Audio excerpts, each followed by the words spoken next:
어버이 주일이 되면 그래도 못된 자녀가 아닌 이상은 부모님을 생각합니다. 거리가 멀어서 갈 수가 없다. 그래도 전화라도 하지요. 갈 수만 있으면 부모님을 찾아뵙고 안부도 여쭙고 그렇게 하죠. 그런데 중요한 것은 평소에는 잘 안 할 수도 있어요. 그러다 보면 어버이날 하는 그 모든 행동들이 과연 마음에서 우러나는 것일까? 그런 생각을 해볼 수가 있어요.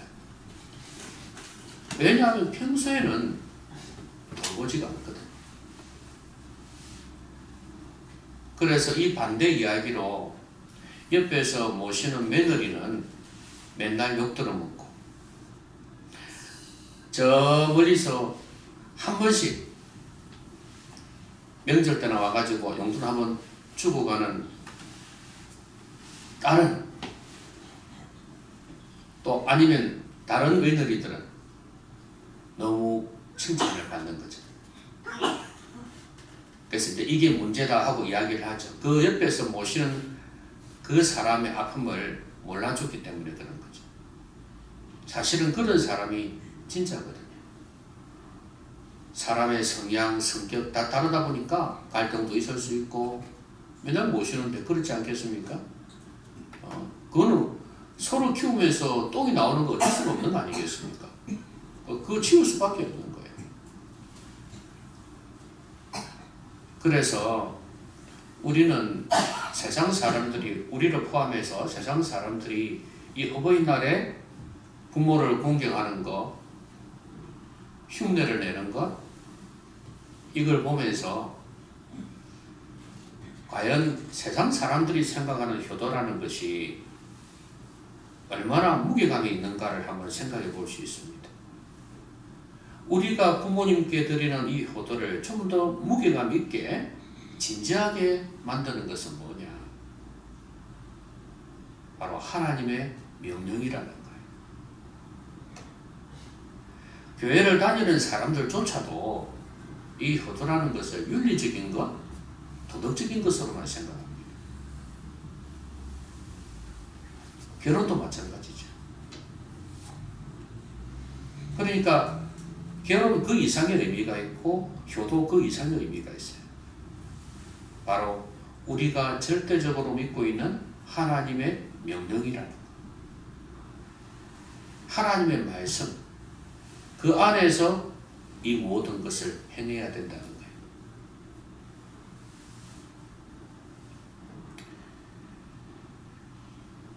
십계명에 보면 사람에게 대한 계명이 5계명부터 있습니다. 10계명까지. 그럼 거기에서 제일 먼저 나오는 게 뭐냐? 5계명. 내 부모를 공경하라는 거예요. 왜 하나님께서 이것을 가장 먼저 두셨을까? 효라는 것은 모든 행위의 근본이 돼요. 부모님을 진정으로 생각하고 효도할 수 있는 사람은 그 뒤에 걸 잘 하지 않을 수 있다는 거예요. 그래도 할 수 있지만 그래도 그런 심성을 가진 사람이라면 남보다는 적게 죄를 짓게 된다는 말이에요. 그렇게 중요하다는 거예요.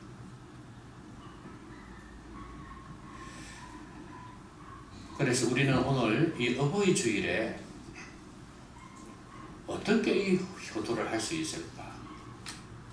어떻게 이 하나님 명령, 이 효도를 하라는 하나님의 명령에 순종할 수 있을까를 한번 잘 생각해 봐야 됩니다. 근데 이거는요, 부모님들 입장에서 그런 생각하죠. 됐다, 오늘 잘 들으라. 이놈들. 이놈들 잘 들으라.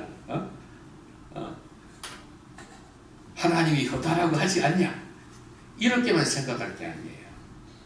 효도는요, 부모와 자녀의 합작품이에요. 자녀만 잘한다고 해서 효도가 되는 거 아니에요. 오늘 말씀이 그걸 가르쳐 주거든요. 그걸 좀 살펴보도록 하겠습니다. 제일 먼저는 자녀에게 주시는 메시지가 있어요. 오늘 본문에 자녀 보고 뭐라 그랬습니까? 자녀들아, 모든 일에 부모에게 순종하라. 이는 주 안에서 기쁘게 하는 것이니라. 부모에게 순종하랍니다. 에베소서에는 뭐라 그랬냐면 주 안에서 부모에게 순종하라 그랬거든요. 근데 대신에 이제 거기에서는 이것이 옳으니라 그랬고, 여기서는 이는 주 안에서 기쁘게 하는 것이니라 그랬어요. 결국은 뭐 전부 다 주 안에서예요. 주 안에서.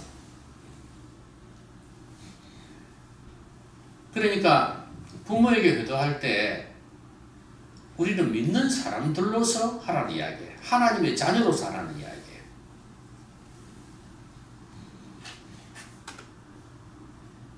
여기에 순종하라 그러니까 아유, 어떻게 판단력도 흐리고 잘 모르는 부모에게 순종할 수 있겠습니까? 이런 말씀을 할 수 있잖아요. 맞아요. 여러분, 옛날에 여자들이 지켜야 될 3가지 도덕이 있습니다. 뭡니까?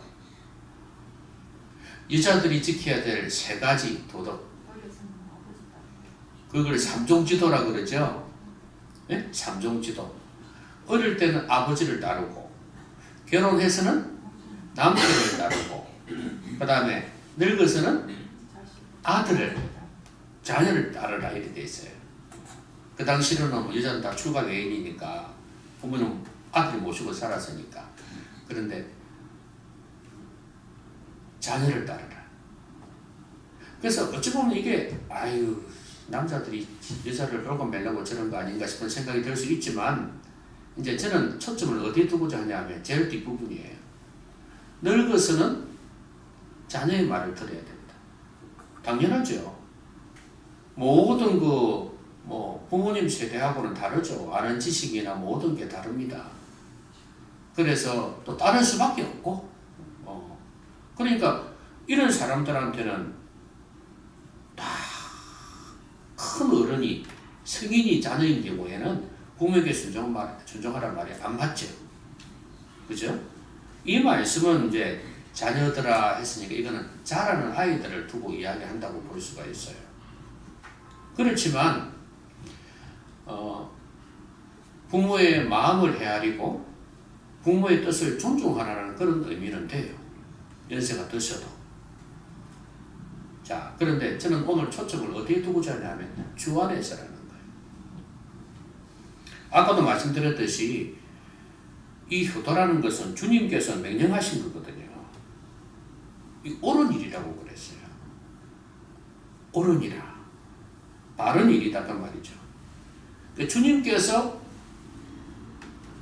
기뻐하신다는 거예요. 주 안에서 주님을 기쁘시게 하는 것도 되고 부모님을 기쁘시게 하는 것도 됩니다.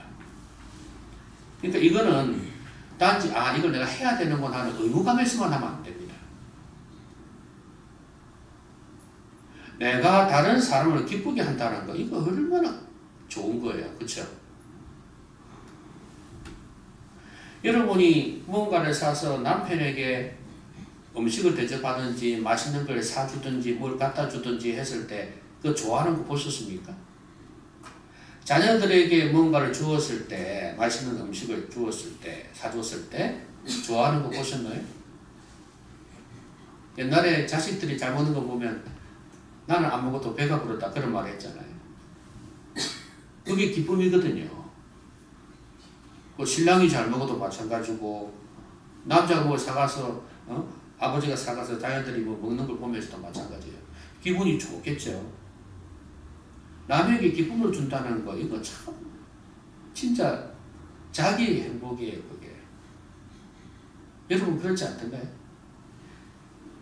내가 다른 사람에서 뭐 베풀 수 있다는 거, 이거 얼마나 큰 복인지 몰라요.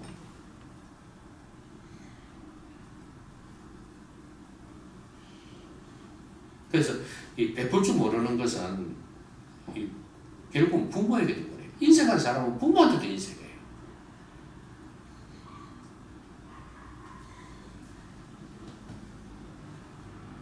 그런데 제가 오늘 본문을 읽을 때 아니 이거 부모에게 해당이 안 되는데 효도하고 상관이 없는데 왜 읽으셨지? 이런 생각을 하시는 분들이 있을 거예요.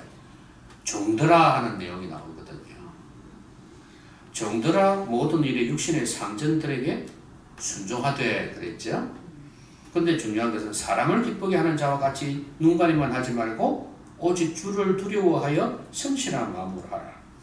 육신의 상전이라는 것은 종들아 그랬죠. 그 당시에는 노예 제도가 종의 제도가 있었습니다.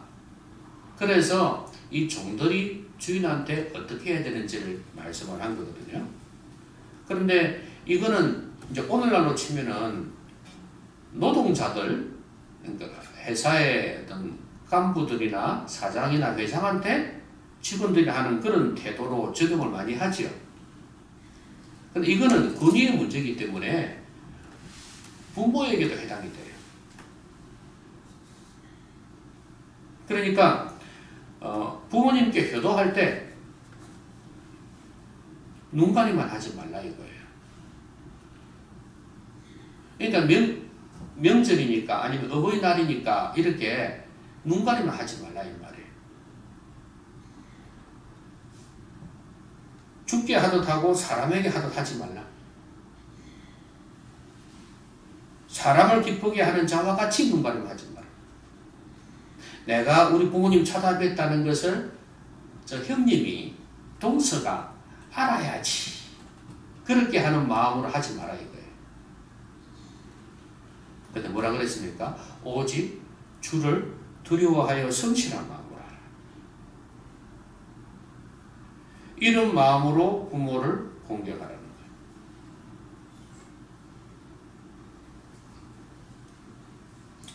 순종이라는 표현을 썼지만 여기서는 내 부모를 공경하라고 시경에 말씀하잖아요.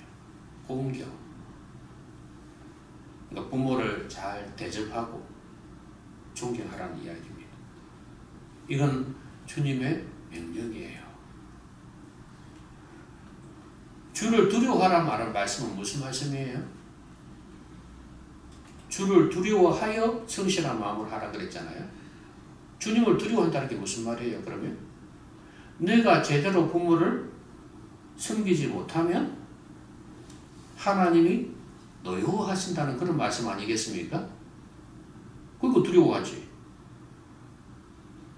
그런데 여러분도 알다시피 부모님께 순종했을 때, 부모님께 효도했을 때 또 상급도 있잖아요.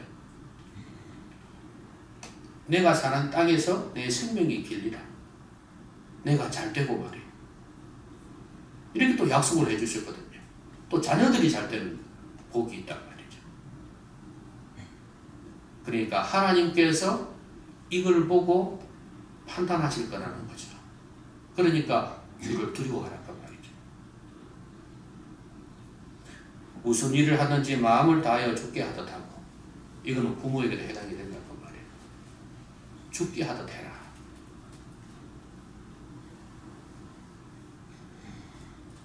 그러니까 얼마나 우리의 이 세상에서의 사람들의 효도가 이 사람 앞에서 하는 것인지, 사람의 눈치 보고 자기 명예를 위해서 하는 것인지를 보여주고 있어요. 우리 성도들도 그러면 안 되는데 그런 경우가 많다고 말이죠. 여러분, 죽게 하듯이 하십시오. 우리가 죽게 하듯이 그렇게 제대로 할 수 있겠습니까? 100% 안 되죠. 인간인데. 그렇지만 마음을 다해서 최선을 다해서 하라고 말이에요. 그러면 자녀들이 잘 돼요. 제 집안 이야기를 해서 어떨지 모르겠지만 제 어머니가 아직도 살아계시거든요. 돌아가실 때가 다 됐지만 요양병원에 있어요. 근데 형제들이 몇 명 있단 말이에요. 그런데 부모님께 잘하는 형님의 자녀들은 잘 돼요. 그러니까 시간적으로나 물질적으로 많이 하죠. 형님은 일하러 가버리니까 형수가 그걸 많이 했죠. 근데 자녀들이 참 잘 됐어요. 다 명문대 나오고 애들도 예의 바르고 요양병원에 가도 같이 따라가고 무덤에도 같이 따라가고 애들이 그래요.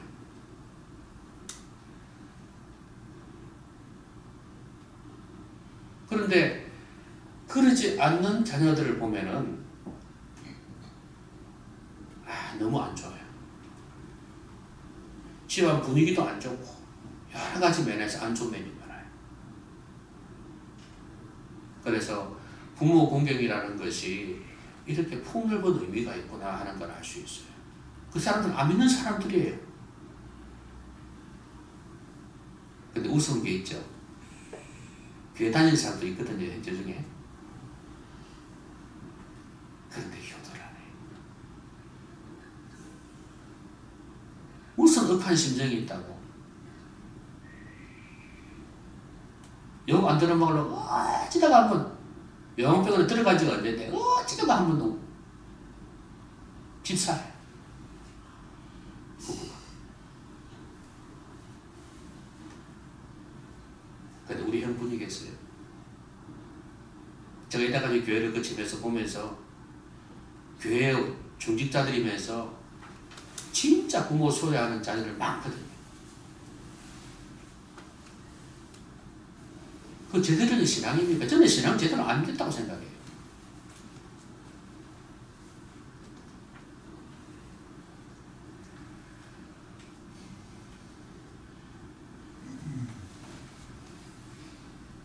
저는 늘 그래요. 돈이 많이 없으니까 돈으로 할 수가 없잖아요.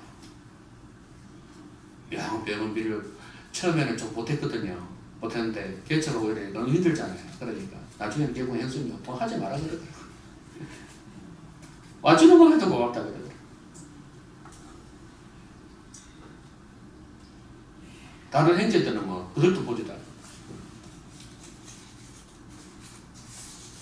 주님께서 다 보고 있습니다. 안 믿는 사람들도 하물며 이런데 믿는 하나님의 자녀들 하나님 어떻게 보시겠어요?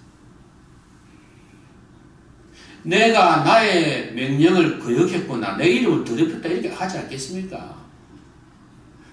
전도가 되겠냐고요. 세상 사람들이 볼 때 교회 다니는 사람들이 저렇게 부모에게 하는데 교회 가고 싶겠냐고요. 이거 하나님의 명예가 걸린 거란 말이에요. 그러니까 하나님께서 이렇게 중요한 것으로 딱 정해놓으시는 거예요.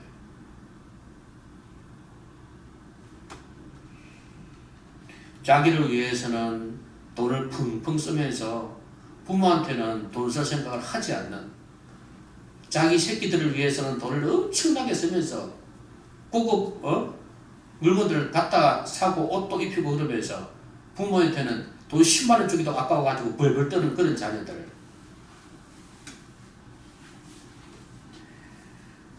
아무리 못난 부모라도요, 자녀 키울 때는 다 고생해요.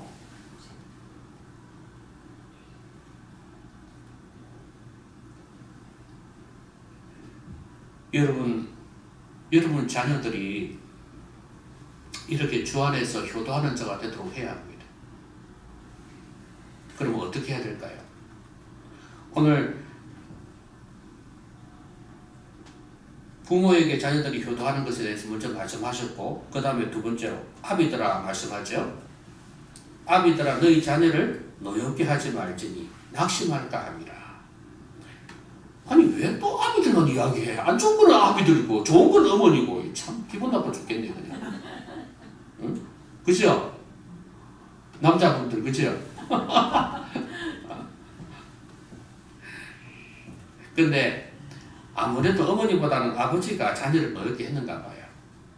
아까도 제가 말씀드렸듯이 남자들이 여자들보다는 못된 짓을 많이 해요.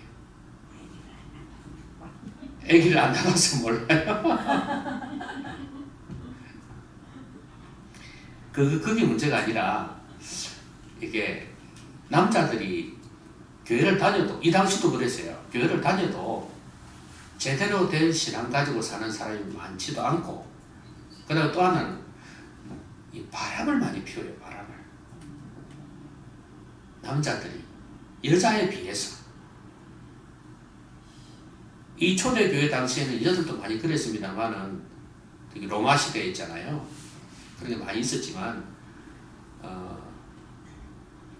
대체로는 남자들이 그렇게 많이 하고. 그러니까 이게 노역게 한다는 것은 어떤 의미가 있냐면 말하는 대로 살지가 않는 거예요. 자식들 보고 맨날 야단치면서 응? 자기는 그렇게 살지 않는 거예요. 이제 그거 보고 자녀들은 분노하는 거죠. 자기나 잘 살지. 이렇게 생각한다는 말이에요. 그래서 이럴 때 이제 자녀들이 노여워하는 거죠. 노엽게 하지 말라는 의미가 그러니까 말과 행실이 다를 때 그럴 수도 있고요. 또 하나는 부모가 표현을 할 때 저번에 말씀드렸듯이 내가 너를 위해서 그러는 거야. 너를 생각해서 그러는 거야. 이 말 하는 거야. 너를 사랑해서 이렇게 하는 거야. 그런데 말투나 표정이나 태도가 전혀 사랑이 아니야. 여러분 말 한마디에 상처받는 거 아시잖아요. 못된 놈은 하기야 뭐 좋은 말 해도 상처받습니다. 분노하고 그러죠. 평범하게 이야기했는데 너 공부 안 하고 계속 게임만 할 거야? 이랬는데 그걸 막 자기 일을 방해하니까 아주 싫어하는 거죠. 도박하는 애들 그런 특징이 있습니다. 예, 게임하고 있는 애들이. 건드리면 팍 하는 게 있어요. 그 옛날에 저희 할머니도 죽인 놈 있잖아요. 고등학생 때. 그러니까 이런 식으로 충고를 들을 때 이렇게 보통 사람은 그렇게 그렇다고 해서 분노하는 건 아니거든요. 그런데 중요한 거는 막 부모가 분노하면서 이렇게 진짜 자녀를 생각해서가 아니고 한마디로 그냥 지 마음에 안 들고 내 체면 깎이고 부모로서 그런 여러 가지들 때문에 막 화를 내면서 막 닥달하듯이 그렇게 하면 자녀는 분노하는 거예요. 그래서 그럴 때는 지혜를 구해야 돼요. 하나님 앞에 기도해야 돼요. 제가 한 번은 이런 걸 봤습니다. 어느 날 딸이 시집을 가겠다고 왔어요. 다른 데 살고 있는데 걔는 걔는 시집 안 가겠다고 하는 애였어요. 근데 갑자기 시집을 가겠다는 거야. 그래서 어이구 듣던 좀 반가운 소리다 이래가지고 그럼 누군데 이제 알아봤어요. 그랬더니 애가 딸린 유부남이었어요. 나이도 많은 유부남이었어요. 그래갖고 여러분도 뭐 딸을 가진 입장이 되어 보면은 선뜻 허락하기 힘들잖아요. 그래서 처음에 반대했대. 근데 이 딸이 그 애가 나를 너무 따른다고 이러면서 그 모성애 같은 게 발동이 되는 모양이죠. 그래서 자기는 죽어도 결혼해야 되겠다는 거예요. 엄마가 얼마나 화가 났겠습니까? 분노하죠. 그런데 이 여인이 어머니가 다 머리를 쓴 거예요. 그러면 좋다. 이는 벌써 관계가 깊어진 것 같기도 하고 이거 지금 내가 내 힘으로 뗄 수 있는 게 아니다 싶어서 그러면 우선 그 애를 데리고 와서 집에서 살아봐라. 우리 집에 들어와라. 들어와가지고 한번 살아봐라. 이렇게 된 거예요. 그래서 이제 좋다 이거야. 데리고 왔다. 그런데 애를 이제 키우는 게 쉬운 일입니까? 이게 막 손 가는 게 한두 개가 아니거든. 성질나게 할 때도 많잖아요. 그 지저스도 아닌데. 남자는 또 이 애를 맡겨놓고 있네. 그래가지고 이제 갈등이 생긴 거야. 남자하고 이 여자하고 둘이서 갈등이 생긴 거야. 결혼까지 하려고 마음먹었는데. 그래갖고 1년이나 가자 보자 엄마가 생각한대. 그러니까 엄마는 일부러 안 도와준 거야. 좀 일 있으면 나가버리고 일부러. 자기가 애를 다 지다거리 해야 돼. 그러더니 결국은 6개월 만에 헤어졌다며. 참 지혜롭죠. 싸우게 되는 거죠. 니는 왜 남자가 돼가지고 애를 맡겨놓고 전혀 뭐 물어보지도 않고 그러니까 그러니까 이 남자가 문제가 있는 거야. 아이에 대한 사랑이 없는 거야. 탁 맡기는 보통은 안 맡기죠. 보통은. 기도하기 전에 어떻게 맡겨요? 근데 그 맡겨놓고 자기는 좋다고 있는 거야, 내가 이제. 편하다. 그러니까 이런 남자의 실상을 알게 돼. 이게 어머니의 지혜였던 거야. 그렇게 부모와 자녀 간의 관계가 벌어지지도 않으면서 아주 지혜롭게 해결하는 거죠. 제가 한 예를 들었지만 부모와 자녀 간에 이렇게 불화가 날 수 있는 게 너무 많이 있어요. 근데 여기에 사람 앞에 지혜를 보여야 돼요. 여러분, 자녀가 효도하려면요, 부모의 관계가 좋아야 돼요. 부모가 도와줘야 돼요. 여러분, 부모하고 자녀가 깨어져 보이면 막 자녀 효도 안 합니다. 그리고 또 하나는 부부 간의, 그러니까 부모님 부부 간의 관계가 또 좋아야 돼요. 그렇죠? 대체로 자녀들은 부모님이 서로 사랑하고 행복하게 살기를 원해요. 근데 뭐 이혼을 했다거나 이 머리 떨어지잖아요. 그러면 자녀들이 효도를 잘 안 합니다. 어쩌다 언제든 쳐다보긴 하겠지만. 근데 둘이 같이 살고 잘 살면은 효도를 해요. 그러니까 이런 면에서 볼 때는 자녀의 효도는 부모가 좌우할 수도 있다는 거예요. 부모가 잘해야 되는 거죠.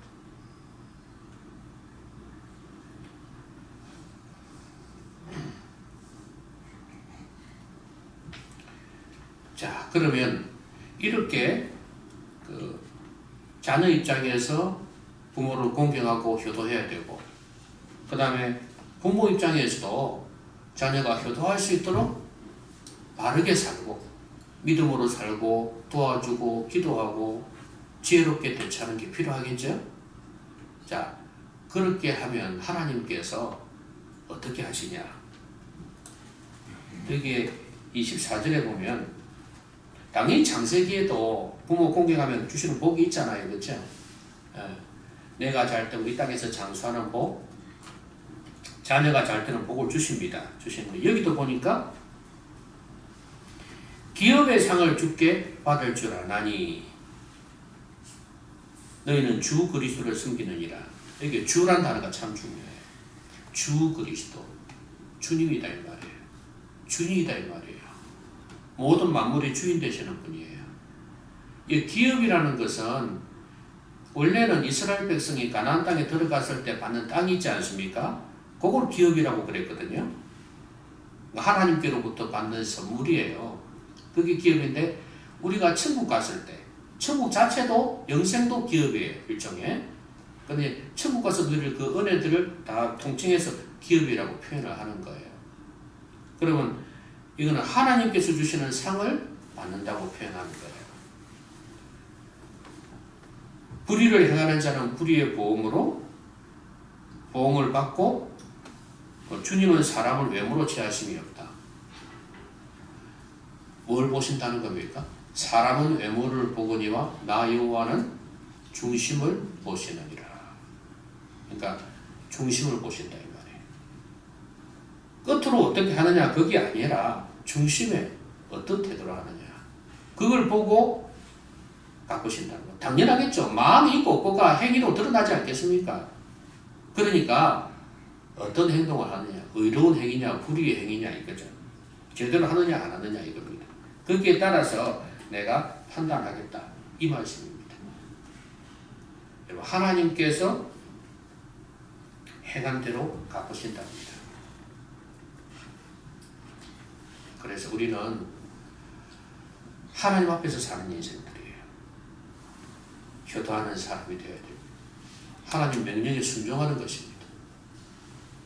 기도하는 게 순종하는 것이듯이 예배하는 것이 말씀에 순종하는 것이듯이 효도하는 것도 하나님의 명령에 순종하는 것입니다. 여러분, 자녀가 효도하지 않으면 자녀 자신도 어렵겠지만 정신이나 내면 세계나 가정의 문화나 그렇게 좋지 않겠지만 부모도 괴롭습니다. 그렇죠? 부모도 괴로워요. 내가 저런 낳고 미역국을 먹었나 이러면서, 그죠? 부모도 괴로운 거예요. 근데 부모는 또 그렇잖아요. 이 내리사랑이라고. 죽어도 연을 끊을 수 없는 게 또 자식이란 말이에요. 그러니까 너무 부모 가슴이 아파요. 그래서 부모님이 자녀가 효도할 수 있도록 도와줘야 된다. 그렇게 할 때 하나님의 은혜가 임합니다. 그 가정에, 그 가문에 하나님의 은혜가 임해요.